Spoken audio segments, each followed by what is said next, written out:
Mellonta Tauta. Written by Edgar Allan Poe. Now, my dear friend, now, for your sins, you are to suffer the infliction of a long gossiping letter. I tell you distinctly that I am going to punish you for all your impertinences by being as tedious, as discursive, as incoherent and as unsatisfactory as possible. Besides, here I am, cooped up in a dirty balloon, with some 100 or 200 of the canaille, all bound on a pleasure excursion. What a funny idea some people have of pleasure. And I have no prospect of touching terra firma for a month at least. Nobody to talk to. Nothing to do. When one has nothing to do, then is the time to correspond with one's friends. You perceive, then, why it is that I write you this letter. It is on account of my ennui, and your sins. Get ready your spectacles and make up your mind to be annoyed. I mean to write at you every day during this odious voyage. Hey ho, when will any invention visit the human pericranium? Are we forever to be doomed to the 1,000 inconveniences of the balloon? Will nobody contrive a more expeditious mode of progress? The jog-trot movement, to my thinking, is little less than positive torture. Upon my word, we have not made more than 100 miles the hour since leaving home. The very birds beat us. At least some of them. I assure you that I do not exaggerate at all. Our motion, no doubt, seems slower than it actually is. This on account of our having no objects about us by which to estimate our velocity, and on account of our going with the wind. To be sure, whenever we meet a balloon we have a chance of perceiving our rate, and then, I admit, things do not appear so very bad. Accustomed as I am to this mode of traveling, I cannot get over a kind of giddiness whenever a balloon passes us in a current directly overhead. It always seems to me like an immense bird of prey about to pounce upon us and carry us off in its claws. One went over us this morning about sunrise, and so nearly overhead that its drag rope actually brushed the network suspending our car, and caused us very serious apprehension. Our captain said that if the material of the bag had been the trumpery varnished silk of 500 or 1,000 years ago, we should inevitably have been damaged. This silk, as he explained it to me, was a fabric composed of the entrails of a species of earthworm. The worm was carefully fed on mulberries, a kind of fruit resembling a watermelon, and, when sufficiently fat, was crushed in a mill. The paste thus arising was called papyrus in its primary state, and went through a variety of processes until it finally became silk.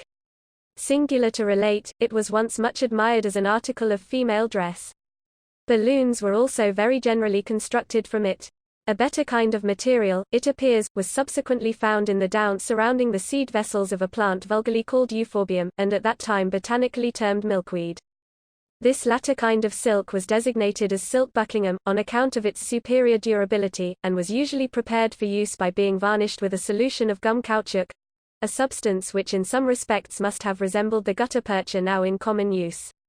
This caoutchouc was occasionally called Indian rubber or rubber of whist, and was no doubt one of the numerous fungi. Never tell me again that I am not at heart an antiquarian. Talking of drag ropes, our own, it seems, has this moment knocked a man overboard from one of the small magnetic propellers that swarm in ocean below us, a boat of about 6,000 tons, and, from all accounts, shamefully crowded. These diminutive barks should be prohibited from carrying more than a definite number of passengers. The man, of course, was not permitted to get on board again, and was soon out of sight, he and his life preserver. I rejoice, my dear friend, that we live in an age so enlightened that no such a thing as an individual is supposed to exist. It is the mass for which the true humanity cares. By the by, talking of humanity, do you know that our immortal Wiggins is not so original in his views of the social condition and so forth, as his contemporaries are inclined to suppose? Pundit assures me that the same ideas were put, nearly in the same way, about 1,000 years ago, by an Irish philosopher called Furrier, on account of his keeping a retail shop for cat peltries and other furs. Pundit knows, you know, there can be no mistake about it. How very wonderfully do we see verified every day, the profound observation of the Hindu Aries Total, as quoted by Pundit. Thus must we say that, not once or twice, or a few times, but with almost infinite repetitions, the same opinions come round in a circle among men. April 2nd. Spoke today the magnetic cutter in charge of the middle section of floating telegraph wires. I learn that when this species of telegraph was first put into operation by Horse, it was considered quite impossible to convey the wires over sea, but now we are at a loss to comprehend where the difficulty lay. So wags the world. Tempora mutanta. Excuse me for quoting the Etruscan.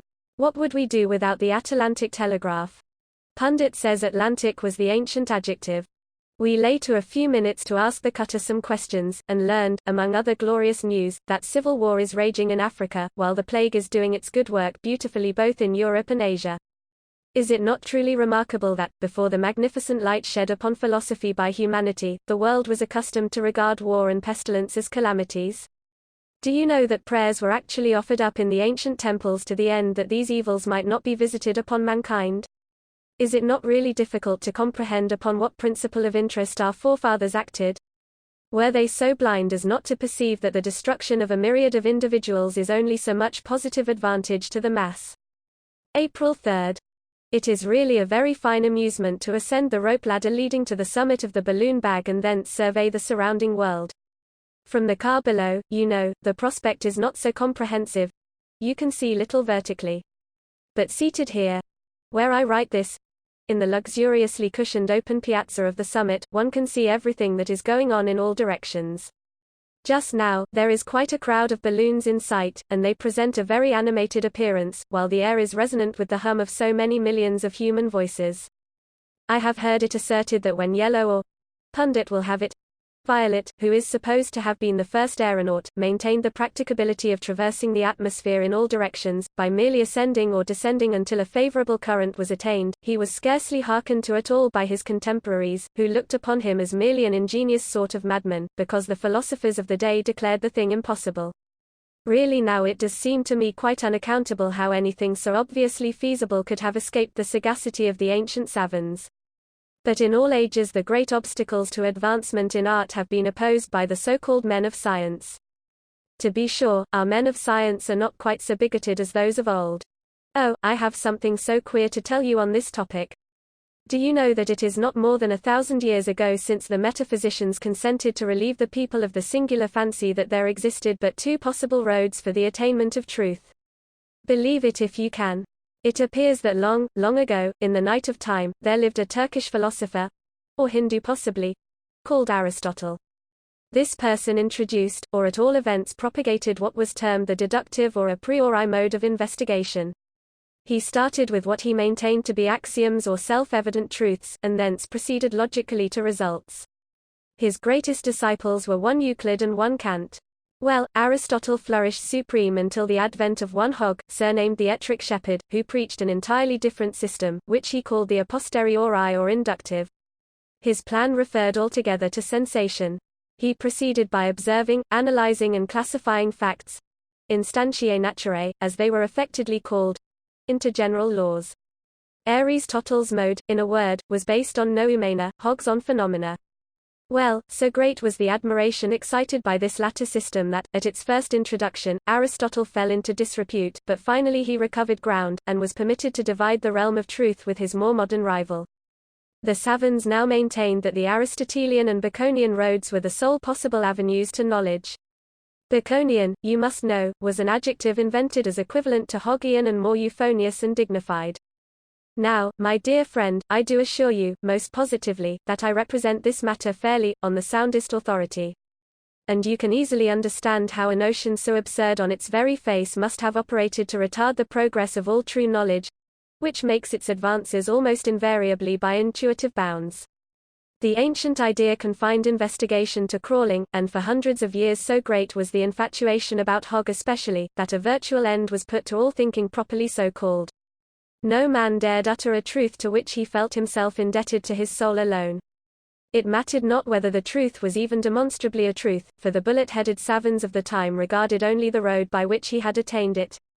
They would not even look at the end. Let us see the means, they cried, the means. If, upon investigation of the means, it was found to come neither under the category Aries, that is to say ram, nor under the category Hog, why then the savants went no farther, but pronounced the theorist a fool, and would have nothing to do with him or his truth.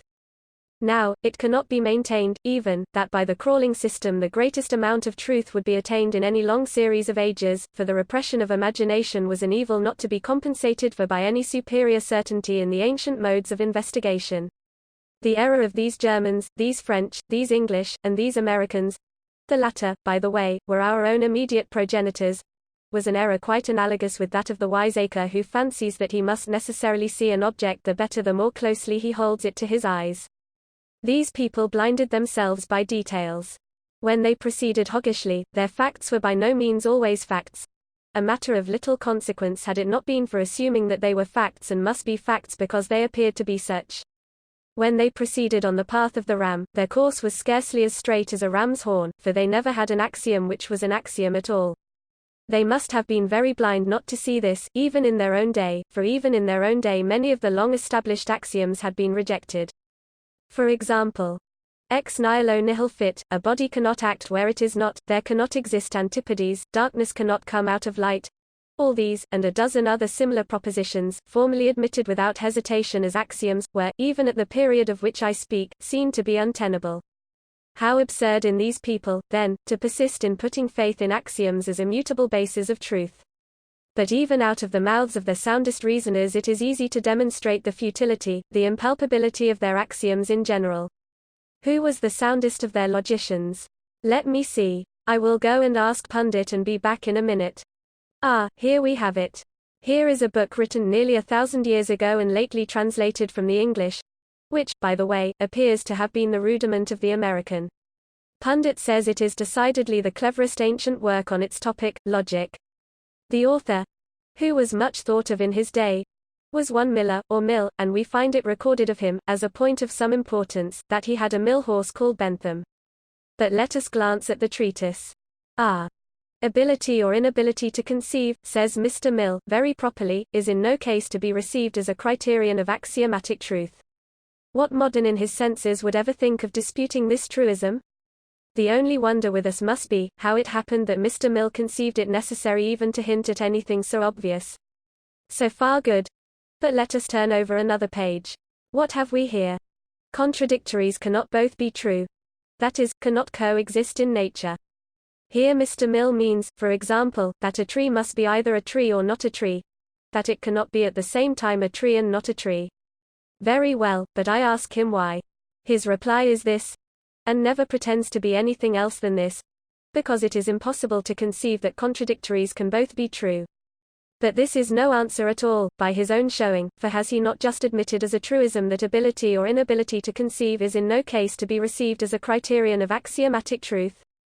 Now I do not complain of these ancients so much because their logic is, by their own showing, utterly baseless, worthless and fantastic altogether, as because of their pompous and imbecile proscription of all other roads of truth, of all other means for its attainment than the two preposterous paths, the one of creeping and the one of crawling, to which they have dared to confine the soul that loves nothing so well as to soar.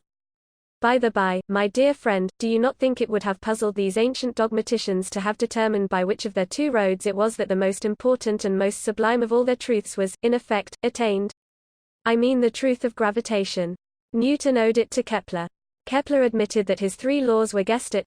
These three laws of all laws which led the great English mathematician to his principle, the basis of all physical principle, to go behind which we must enter the kingdom of metaphysics.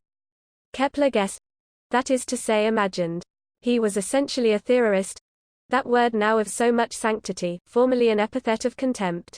Would it not have puzzled these old moles too, to have explained by which of the two roads a cryptographist unriddles a cryptograph of more than usual secrecy, or by which of the two roads Champollion directed mankind to those enduring and almost innumerable truths which resulted from his deciphering the hieroglyphics? One word more on this topic and I will be done boring you. Is it not passing strange that, with their eternal prating about roads to truth, these bigoted people missed what we now so clearly perceive to be the great highway, that of consistency?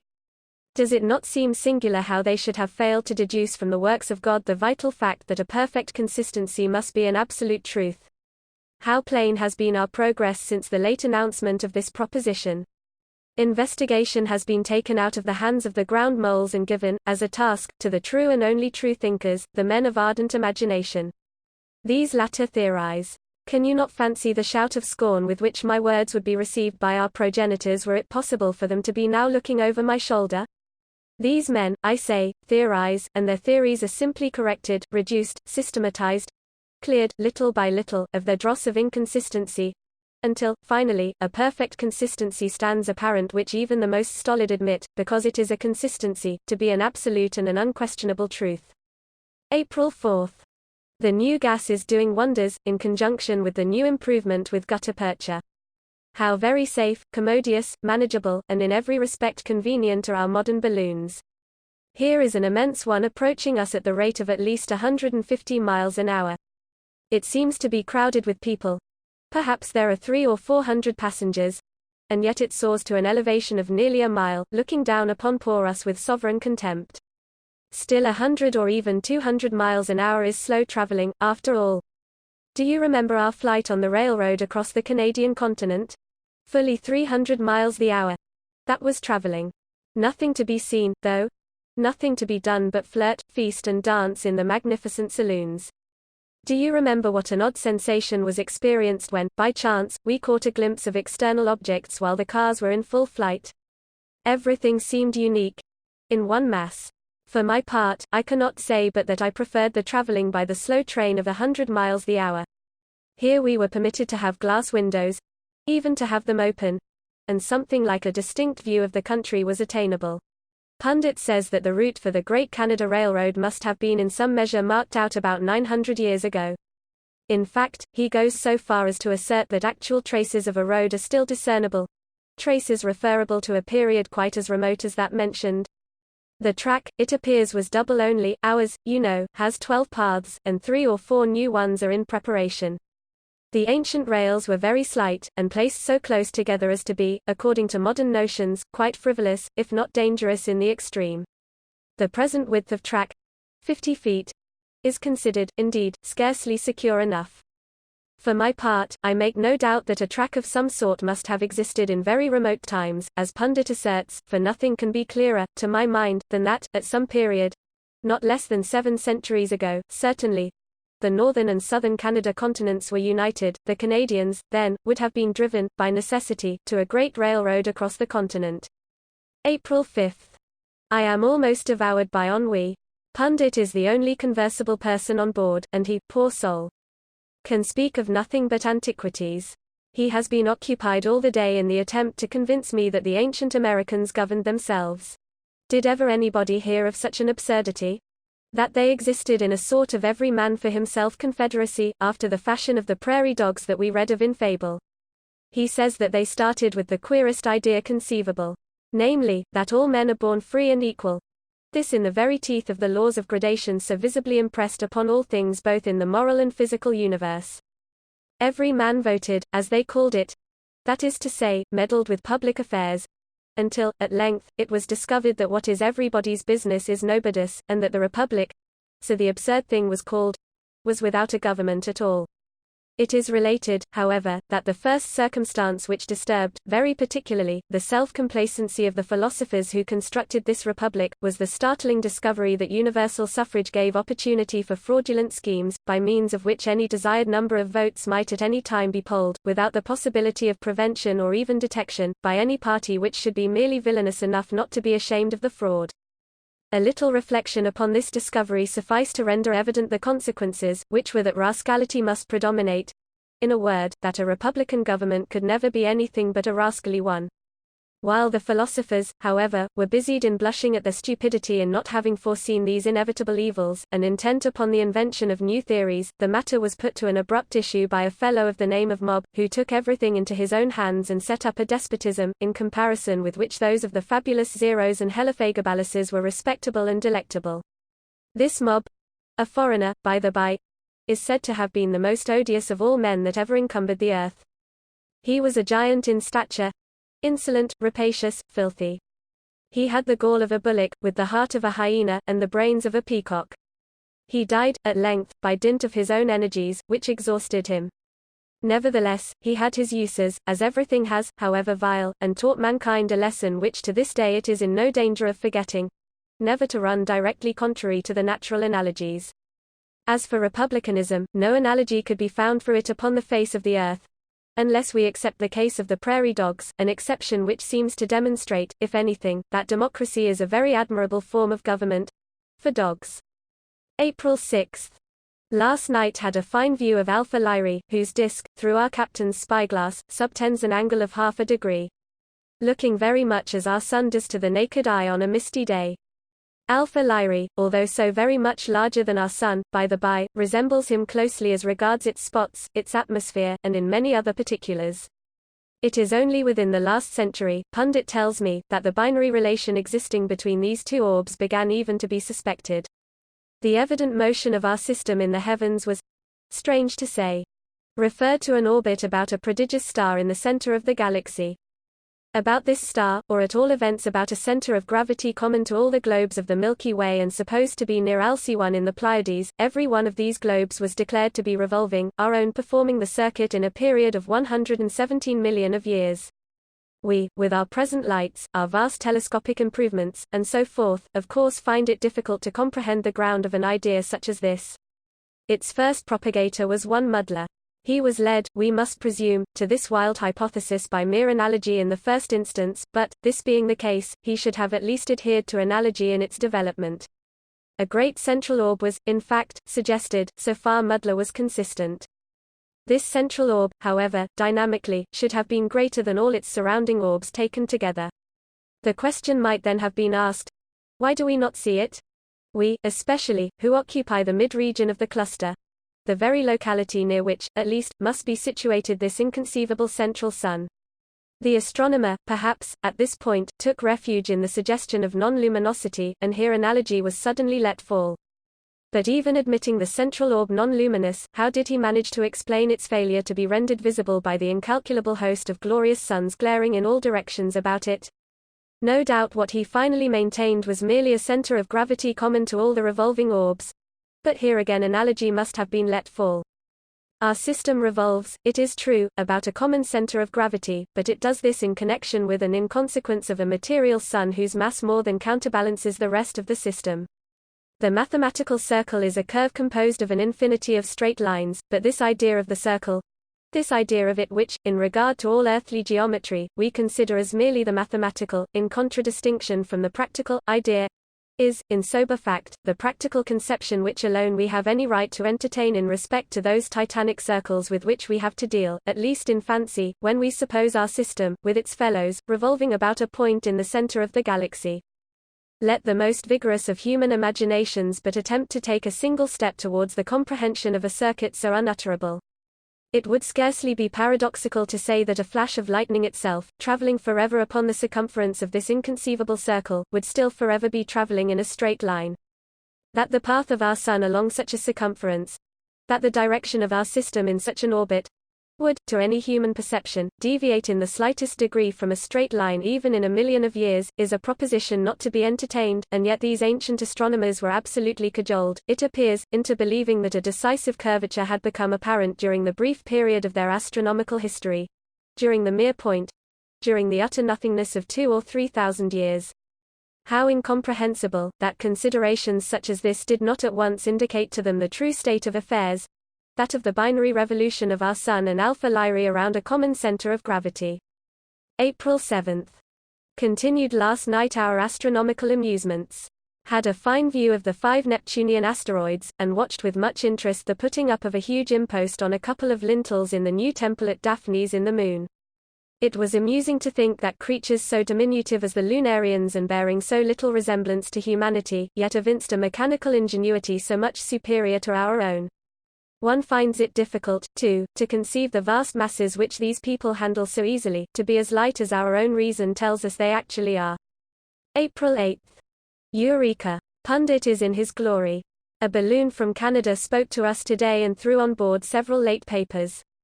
They contain some exceedingly curious information relative to Canadian or rather American antiquities. You know, I presume, that laborers have for some months been employed in preparing the ground for a new fountain at Paradise, the Emperor's principal pleasure garden. Paradise, it appears, has been, literally speaking, an island time out of mind.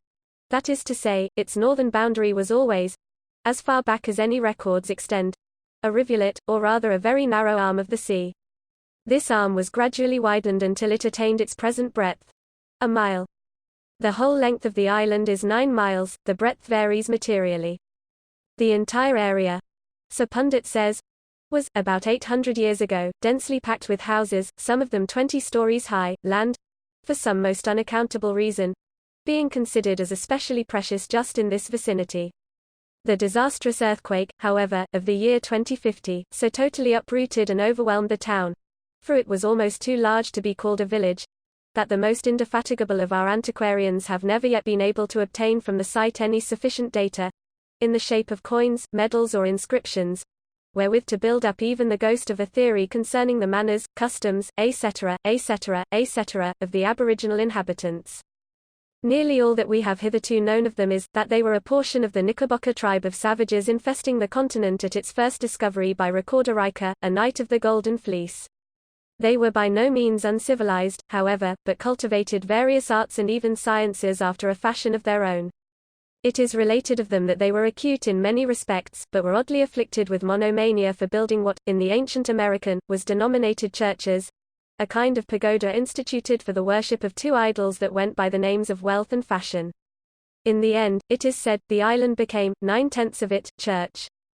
The women, too, it appears, were oddly deformed by a natural protuberance of the region just below the small of the back, although, most unaccountably, this deformity was looked upon altogether in the light of a beauty. One or two pictures of these singular women have, in fact, been miraculously preserved. They look very odd, very like something between a turkey cock and a dromedary. Well, these few details are nearly all that have descended to us respecting the ancient Knickerbockers. It seems, however, that while digging in the center of the Emperor's Garden, which, you know, covers the whole island, some of the workmen unearthed a cubical and evidently chiseled block of granite, weighing several £100. It was in good preservation, having received, apparently, little injury from the convulsion which entombed it.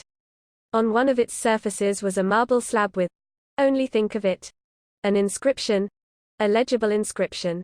Pundit is in ecstasies. Upon detaching the slab, a cavity appeared, containing a leaden box filled with various coins, a long scroll of names, several documents which appear to resemble newspapers, with other matters of intense interest to the antiquarian. There can be no doubt that all these are genuine American relics belonging to the tribe called Knickerbocker. The papers thrown on board our balloon are filled with facsimiles of the coins, manuscripts, typography, etc., etc. I copy for your amusement the Knickerbocker inscription on the marble slab. This cornerstone of a monument to the memory of George Washington was laid with appropriate ceremonies on the 19th day of October, 1847.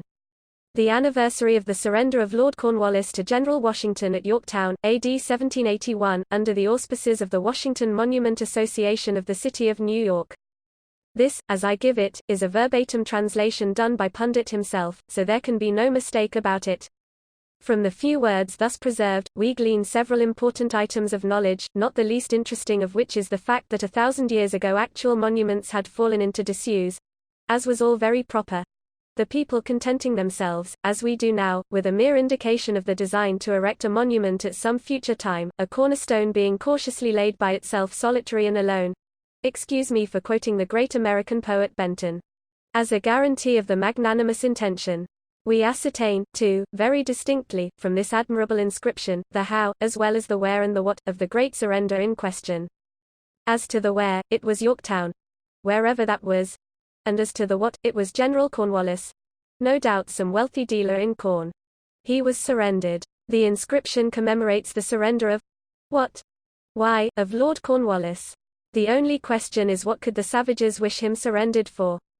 But when we remember that these savages were undoubtedly cannibals, we are led to the conclusion that they intended him for sausage.